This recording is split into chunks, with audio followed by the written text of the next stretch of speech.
Ketika aku memberikan putraku satu-satunya, aku memberimu hadiah terbaik yang bisa aku berikan.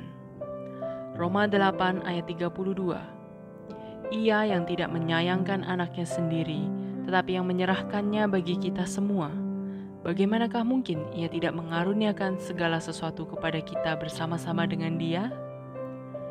Dalam Yohanes 3 ayat 16, kita membaca bahwa Allah begitu mengasihi dunia sehingga Ia memberikan anaknya yang tunggal. Bapalah yang memberikan kepada kita segala sesuatu yang dapat Ia berikan ketika Ia mengorbankan putranya yang berharga. Berkat terbesar Tuhan telah diberikan kepada kita, karena Tuhan menghargai anaknya di atas segalanya. Atau dapatkah Anda menyebutkan sesuatu atau seseorang yang lebih dihargai Allah daripada Yesus? Tetapi Tuhan memberikan anaknya sendiri untuk kita. Dan jika Dia bersedia memberikan anaknya yang tunggal, apakah ada hal lain yang Tuhan juga tidak akan berikan?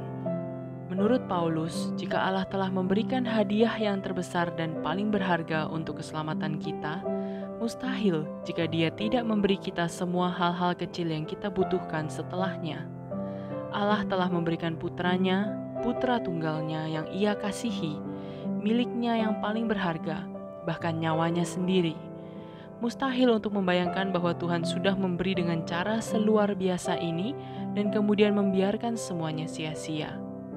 Ini berarti bahwa Dia tidak akan membiarkan putranya mati sia-sia, dan mereka yang telah Dia berikan kepada putranya untuk ditebus, Dia akan memastikan juga bahwa penebusan itu sepenuhnya efektif, yang berarti bahwa Tuhan tidak akan membiarkan orang pilihannya jatuh, tetapi akan memastikan untuk membawa kita ke dalam kerajaan kemuliaan-Nya sebagai anak-anak terkasih-Nya.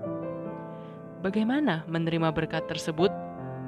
Ketika Anda menerima berkat dari Tuhan dan kemudian menerima berkat yang lain daripadanya, tentu saja Anda akan menghitungnya sebagai dua berkat.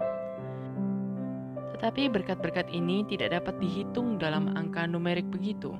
Karena ketika Anda menerima Yesus, semua berkat otomatis tersedia untuk Anda miliki sebagai ahli waris. Dan semua berkat ini diterima ketika Anda menerima Yesus sebagai Tuhan dan Juru Selamat pribadi. Yesus memberitahu kita bahwa karena kita telah menerima berkat itu dengan cuma-cuma, maka kita harus membagikannya secara cuma-cuma juga dalam namanya. Berkat-berkat ini adalah milik kita dari Tuhan, sehingga kita tahu bahwa kita sangat dikasihi oleh Tuhan. Bagaimana mengaktifkan berkat tersebut? Ketika Allah menyebutmu kekasih, berarti engkaulah yang Allah cintai. Ketika orang menyadari bahwa mereka adalah sasaran kasih Allah, semakin hidup mereka diberkati. Semua orang telah disertakan dalam berkat-berkat ini, agar berkat Abraham juga dapat turun kepada orang yang bukan Yahudi melalui Yesus Kristus. Saudara yang terkasih, sadarilah bahwa Anda adalah sasaran kasih Allah, dan Anda akan mulai melihat berkat-berkat yang Allah berikan secara cuma-cuma kepada kita di dalam Yesus. Ketika Anda percaya dan secara aktif memperkatakan dan menghidupi firman Tuhan dalam hidup Anda, maka Anda sedang mengaktifkan semua berkat Tuhan yang telah tersedia bagi Anda. Hadiah terbesar yang dapat kita terima pada hari Natal ini adalah pengungkapan tentang betapa Allah Bapa kita mengasihi kita. Dia menyerahkan semua yang Dia cintai untuk mendapatkan cintamu. Selamat Natal. Marilah berdoa. Ya Bapa, terima kasih karena 2000 tahun lalu pada hari ini Kau utus anakmu yang tunggal datang ke dunia dalam rupa seorang bayi manusia. Ia yang kuasanya tidak terbatas menjadi sangat terbatas dan lemah sebagai bayi manusia. Terima kasih untuk cintamu yang luar biasa besar bagi kami. Bahkan putra tunggalmu pun Kau berikan bagi kami.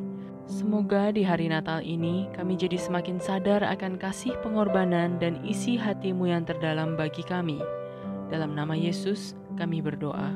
Please consider to hit the like, share, and subscribe button so that this video can reach many more people who needed to hear this.